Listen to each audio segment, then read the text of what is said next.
The Giver, Chapter 9. Now, for the first time in his 12 years of life, Jonas felt separate, different. He remembered what the chief elder had said, that his training would be alone and apart. But his training had not yet begun, and already, upon leaving the auditorium, he felt the apartness. Holding the folder she had given him, he made his way through the throng, looking for his family unit and for Asher. People moved aside for him. They watched him. He thought he could hear whispers. "Ash!" he called, spotting his friend near the rows of bicycles. "Ride back with me." "Sure," Asher smiled, his usual smile, friendly and familiar. But Jonas felt a moment of hesitation from his friend, an uncertainty. "Congratulations," Asher said. "You too," Jonas replied. "It was really funny when she told about the smacks. You got more applause than almost anybody else." The other new 12s clustered nearby, placing their folders carefully into the carrying containers on the backs of the bikes. In each dwelling tonight, they would be studying the instructions for the beginning of their training. Each night for years, the children had memorized the required lessons for school, often yawning with boredom. Tonight, they would all begin eagerly to memorize the rules for their adult assignments. "Congratulations, Asher," someone called. Then that hesitation again. "You too, Jonas." Asher and Jonas responded with congratulations to their group mates. Jonas saw his parents watching him from the place where their own bicycles were waiting. Lily had already been strapped into her seat. He waved. They waved back, smiling, but he noticed that Lily was watching him solemnly, her thumb in her mouth. He rode directly to his dwelling, exchanging only small jokes and unimportant remarks with Asher. "See you in the morning, Recreation Director," he called, dismounting by his door as Asher continued. "Right, see you," Asher called back. Once again, there was just a moment when things weren't quite the same, weren't quite as they had always been through the long friendship. Perhaps he had imagined it.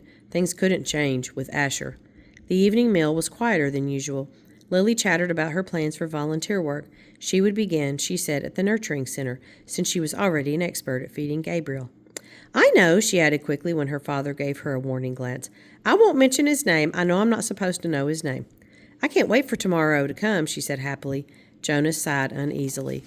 "I can," he muttered. "You've been greatly honored," his mother said. "Your father and I are very proud. It's the most important job in the community," Father said. "But just the other night you said that the job of making assignments was the most important." Mother nodded. "This is different. It's not a job, really. I never expected." She paused. "There's only one receiver." "But the chief elder said that they had made a selection before and that it failed. What was she talking about?" Both of his parents hesitated. Finally, his father described the previous selection. "It was very much as it was today, Jonas, the same suspense, as 111 had been passed over when the assignments were given. Then the announcement, when they singled out the one," Jonas interrupted. "What was his name?" His mother replied. "Her, not his. It was a female, but we are never to speak the name or to use it again for a new child." Jonas was shocked. A name designated not to be spoken indicated the highest degree of disgrace. "What happened to her?" he asked nervously. But his parents looked blank. "We don't know," his father said uncomfortably. "We never saw her again." A silence fell over the room. They looked at each other. Finally, his mother, rising from the table, said, "You've been greatly honored, Jonas." "Greatly honored."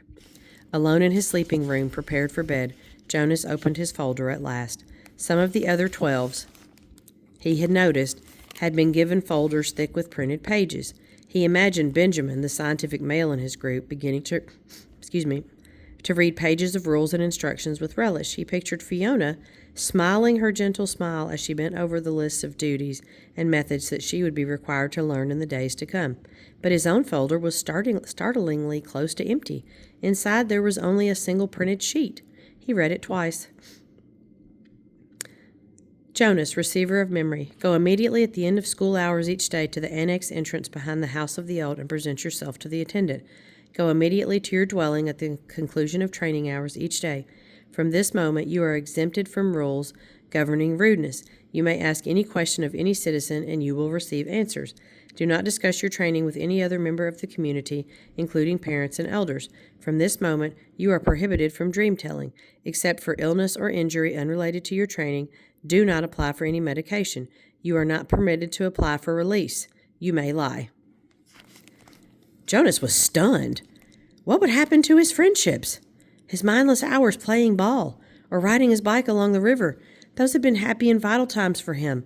Were they to be completely taken from him now? The simple logistic instructions. Where to go and when were expected. Every 12 had to be told, of course, where and how and when to report for training, but he was a little dismayed that his schedule left no time, apparently, for recreation. The exemption from rudeness startled him. Reading it again, however, he realized that it didn't compel him to be rude. It simply allowed him the option. He was quite certain he would never take advantage of it. He was so thoroughly accustomed to courtesy within the community that the thought of asking another citizen an intimate question, of calling someone's attention to an area of awkwardness, was unnerving. The prohibition of dream-telling, he thought, would not be a real problem. He dreamed so rarely that the dream-telling did not come easily to him anyway, and he was glad to be excused from it. He wondered briefly, though, how to deal with it at the morning meal. What if he did dream? Should he simply tell his family unit, as he did so often anyway, that he hadn't? That would be a lie.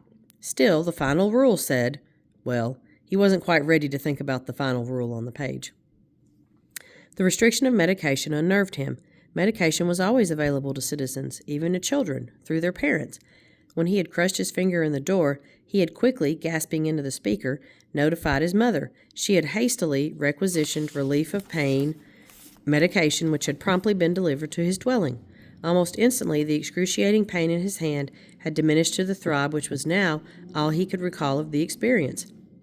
Rereading Rule Number 6, he realized that a crushed finger fell into the category of unrelated to training, so if it ever happened again, and he was quite certain it wouldn't, he had been very careful near heavy doors since the accident, he could still receive medication.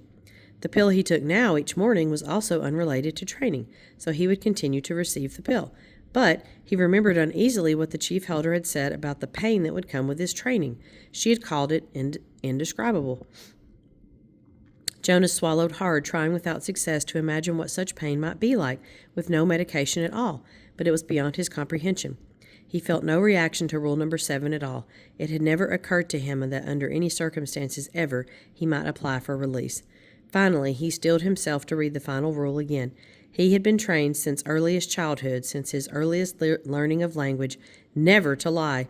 It was an integral part of the learning of precise speech. Once, when he had been a 4, he had said, just prior to the midday meal at school, "I'm starving." Immediately, he had been taken aside for a brief private lesson in language precision. He was not starving, it was pointed out. He was hungry. No one in the community was starving, had ever been starving, would ever be starving. To say starving was to speak a lie. An unintentioned lie, of course, but the reason for precision of language was to ensure that unintentional lies were never uttered. Did he understand that, they asked him? And he had. He had never, within his memory, been tempted to lie. Asher did not lie. Lily did not lie. His parents did not lie. No one did, unless... Now Jonas had a thought that he had never had before. This new thought was frightening. What if others, adults, had, upon becoming 12s, received in their instructions the same terrifying sentence? What if they had all been instructed, "You may lie"? His mind reeled. Now, empowered to ask questions of utmost rudeness and promised answers, he could, conceivably, although it was almost unimaginable, ask someone, some adult, his father perhaps, "Do you lie?" But he would have no way of knowing if the answer he received were true.